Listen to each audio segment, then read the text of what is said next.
afternoon, everyone, and a warm welcome to the Cato Institute.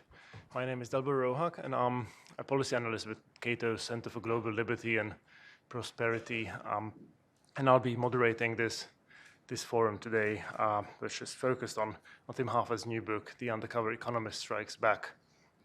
As many of you probably know, PJ O'Rourke is a fellow here at Cato, and actually he was here just last night talking about his new book. And as it happens, I was amused to see that he was featured in Tim's book as well. In fact, the first chapter starts with a quote, a rather funny quote by PJ O'Rourke, which I will read to you in its entirety.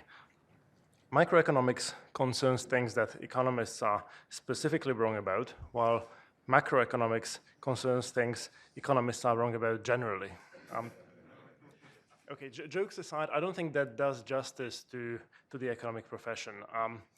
I think in micro, at least, there is a well-established set of tools and models and methods on which most academics agree, and there is by the standards of social sciences, a rigorous way of settling disagreements. There is certainly some scope for rigorous, conclusive empirical testing.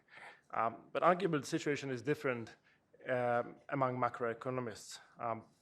So Peter Boettke, who is an economist at GMU, likes to say that micro is one true theory with many applications, while macro is no true theory with a variety of opinions.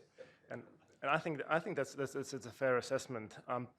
Just think about basic socially relevant policy questions like, did the Obama stimulus, the American Recovery and Reinvestment Act of 2009, increase employment or output or not?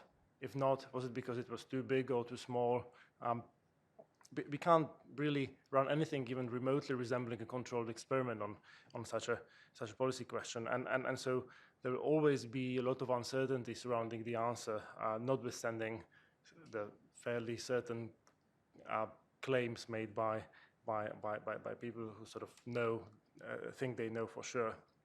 Tim's book, which he's going to discuss with us today, does not shy away from these ambiguities surrounding macro, does not try to sort of hide them or obscure them. It is one of those rare introductions to the subject that shuns jargon and tries to explain rather complicated issues ranging from GDP measurement, problems of nominal adjustment, inequality, and so on, in a way that's accessible, engaging, funny. However, it does not dumb things down as many commentators like to do. Let me just say a few brief words about our featured speakers, Tim and Alex, and then we can hand it over to them. Tim is an economist, senior columnist with the Financial Times and a presenter with the BBC. His long-running column, The Undercover Economist, discusses the hidden economics of everyday life, so to speak, whereas his new column, Since You Asked, offers a skeptical look at the news of the week. He wrote 4 highly successful books. The Undercover Economist was sold on over 1 million copies, was translated into almost 30 languages. And he wrote The Logic of Life, The Undercover Economist, which is a collection of I think, his newspaper columns, Adapt, and most recently, The Undercover Economist Strikes Back. As a broadcaster, he's been with BBC Radio 4, and most famously with his More or Less show, and his new series started last year is called Pop-Up Ideas. Libertarians in the room might recognize him as the recipient of the 2006 Bastiat Prize for Economic Journalism. He was also runner-up in 2010. His Radio 4 series was awarded at several occasions the Excellence in Journalism Prize from the Royal Statistical Society. Besides DFT, Tim has been featured and published in The Guardian, Sunday Times, Washington Post, New York Times, and magazines ranging from Forbes to Wired to Esquire. And he has appeared on Colbert Report, Planet Money, Newsnight, a number of other radio and television programs. He lives in Oxford. He received his PP, a degree in PP from Brasenose, I believe, and he also did an MPhil in economics at Oxford, and he is a visiting fellow at Nuffield College.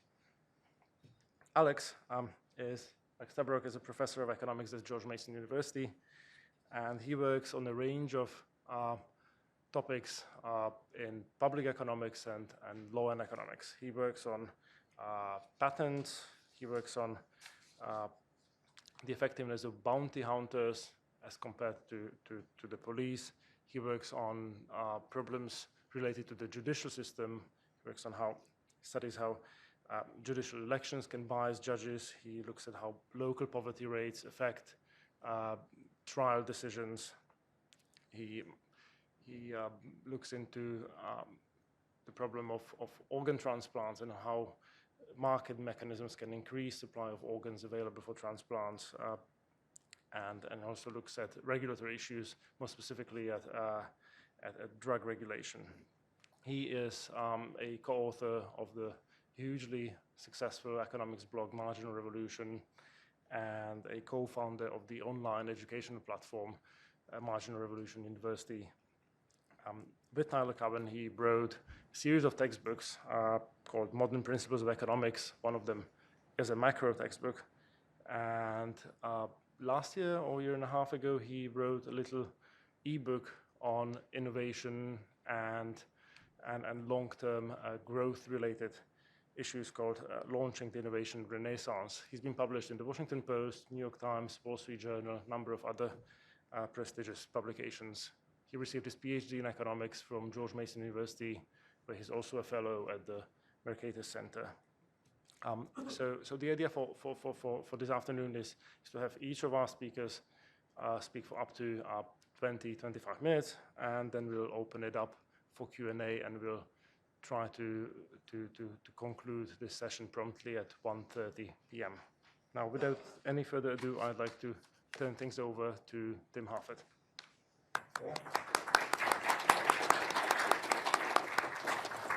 Well, thank you very much. Thank you so much, Dalibor.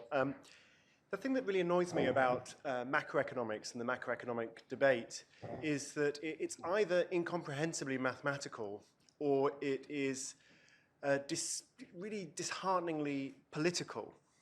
People don't really seem to be interested in exploring what's really going on and discussing it and trying to understand it and trying to understand what makes it tick. They're just interested in sound bites and in tribalism.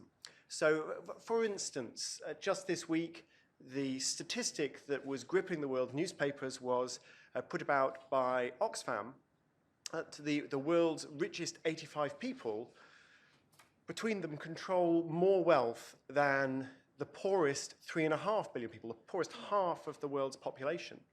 And the Guardian newspaper pointed out that the richest 85 people could fit comfortably on a double-decker bus.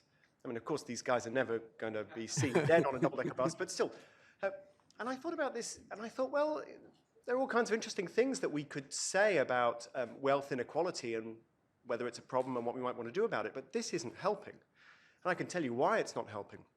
Because not only are the richest 85 people in the world controlling more wealth than the poorest half of the world's population, but I know a person who all by himself controls more wealth than the poorest billion in the world. He's my 2-year-old son, and he has no debts, and therefore his wealth is approximately zero. And since the poorest billion people in the world have negative wealth, my son already controls not only more than any of them, but more than all of them put together. Now, if you think this is a completely absurd and ridiculous comparison, you're right. It doesn't make any sense, and neither really did the Oxfam report, and neither did a week's worth of newspaper headlines about it. This is just typical of the standard of debate about macroeconomics, economic issues in general, that we're exposed to.